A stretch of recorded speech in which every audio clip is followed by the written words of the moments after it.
दोस्तों 5 साल के लंबे इंतजार एंड भारी मांग करने के बाद आखिरकार ओडिशा वासियों के लिए रेलवे एक बड़ी सौगात देने जा रही है और इस बड़ी सौगात के रूप में ओडिशा को मिलने जा रही है रोजाना चलने वाली एक लंबी दूरी की एक्सप्रेस ट्रेन सेवा। जी हाँ दोस्तों, इस गाड़ी को लेकर काफी समय से मांग बनी हुई थी, जिसको यहाँ पर ध्यान में रखते हुए आखिरकार गाड़ी की जो सौगात है वो ओडिशा के लिए मिलने जा रही है, जिसके लिए पूरे रूट की जो जानकारी है, रूट की जो घोषणा है वो भी यहाँ पर हो चुका है। साथ ही गाड़ी के लिए पूरे रूट की जानकारी, टाइम टेबल, ठहराव की जानकारी, ये सारी चीजें भी यहाँ पर मिल चुकी है, जिसके बारे में आज हम पूरा डिटेल में जानेंगे। और इसके अलावा दोस्तों इस गाड़ी का जो शुभारंभ है, जो उद्घाटन है वो यहाँ पर कब होने वाला है, उड़ीसा में ये गाड़ी कहाँ से चलने वाली है, पूरा रूट क्या रहेगा, ये सारी चीजें आज हम पूरा डिटेल में जानने की कोशिश करेंगे रिपोर्ट के माध्यम से। इसलिए काफी समय बाद उड़ीसा को मिली रोजाना चलने वाली ये जो लंबी दूरी की एक्सप्रेस ट्रेन है, इसके बारे में सारी चीजें जानने के लिए, समझने के लिए और आया जो रिपोर्ट है उसको भी आगे वीडियो में देखने के लिए, गाड़ी कब शुरू होगी, ये सारी चीजें जानने के लिए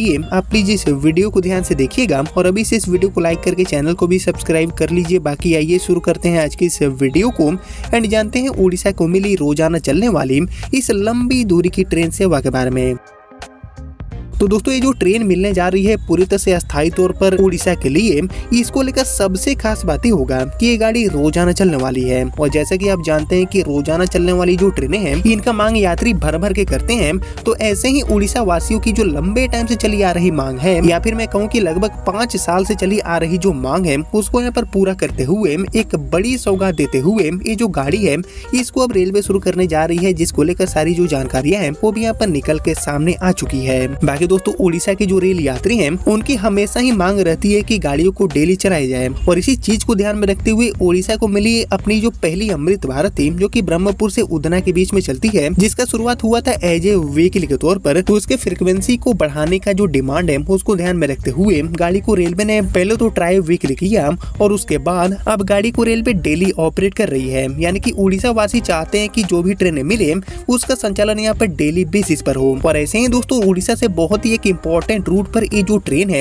इसके भी यहाँ पर सौगात मिलने जा रही है, जिसको लेकर यात्री काफी ज्यादा गदगद हैं, क्योंकि उनकी वर्षों से चली आ रही जो मांग है उसको यहाँ पर रेलवे आखिरकार पूरा करने जा रही है। बाकी दोस्तों उड़ीसा को मिली रोजाना चलने वाली ये जो एक्सप्रेस ट्रेन है इसके बारे में तो और हम डिटेल में जानेंगे रिपोर्ट्स के माध्यम से कि गाड़ी का पूरा रूट क्या रहेगा, ठहराव की जानकारी, टाइम टेबल। लेकिन ये सारी चीजें जानने से पहले आप सभी मुझे कॉमेंट करके बताइए कि उड़ीसा राज्य के लिए और किन किन रूटों पर रोजाना चलने वाली जो लंबी दूरी की ट्रेन सेवाएं हैं या फिर जो अमृत भारत गाड़ियां हैं इनकी शुरुआत करना चाहिए भारतीय रेलवे को। इसके ऊपर आपका जो थॉट है, आपका जो ओपिनियन है उसका मैं वेट करूंगा कमेंट सेक्शन में। बाकी फिलहाल बात करूं उड़ीसा को मिली इस रोजाना चलने वाली एक्सप्रेस ट्रेन के बारे में, तो एक्चुअली इस गाड़ी का जो संचालन है वो आपको उड़ीसा में भुवनेश्वर से देखने को मिलेगा। जी हाँ दोस्तों, भुवनेश्वर से गाड़ी खुलेगी। वहीं भुवनेश्वर से खुलकर गाड़ी कहाँ जाने वाली है, पूरे रूट की बात की जाए तो एक्चुअली ये गाड़ी भुवनेश्वर से खुलकर डेली बेसिस पर कटक जंक्शन, ढेकनाल, तेलचार रोड, इसके अलावा अंगुल, संबलपुर सिटी, झारसुगुड़ा जंक्शन, राउरकेला, इसके अलावा Hatia, Ranchi junction, Muri and Bokaro steel city होते हुए ये गाड़ी धनबाद तक चलने वाली है। धनबाद भुवनेश्वर एंड भुवनेश्वर से धनबाद वाले रूट पर ये गाड़ी अपनी सेवा देने वाली है डेली बेसिस पर। और जैसे कि आप जानते हैं कि इस रूट पर ऑलरेडी एक टीओडी गाड़ी चलती है धनबाद से भुवनेश्वर एंड भुवनेश्वर से धनबाद के बीच में। तो इसी टीओडी ट्रेन को यात्रियों की जो भारी मांग है उसको ध्यान में रखते हुए रेलवे अस्थायी बनाने जा रही है, रेगुलर के रूप में ये गाड़ी चलेगी। और जैसे कि आप जानते हैं कि धनबाद भुवनेश्वर एंड भुवनेश्वर से धनबाद वाले रूट पर ये जो टीओडी गाड़ी अभी चल रही है इसकी भारी मांग है। कई बार इस गाड़ी का जो अवधि है वो भी रेलवे ने विस्तार कर दिया है, अवधि बढ़ा दिया है। यानी कि इससे साफ समझ में आती है कि गाड़ी को काफी लोग पसंद करते हैं, भारी मांग है। और इसी चीज को ध्यान में रखते हुए इस गाड़ी को काफी समय से नियमित करने की भी मांग आ रही थी, जिसको यहाँ पर ध्यान में रखते हुए इसी गाड़ी को अब रेलवे नियमित बनाने जा रही है। बाकी ये जो डेली चलने वाली एक्सप्रेस गाड़ी है जो की उड़ीसा के लिए काम की साबित होगी, पूरी तरह से रेगुलर तौर पर अब ये गाड़ी चलेगी।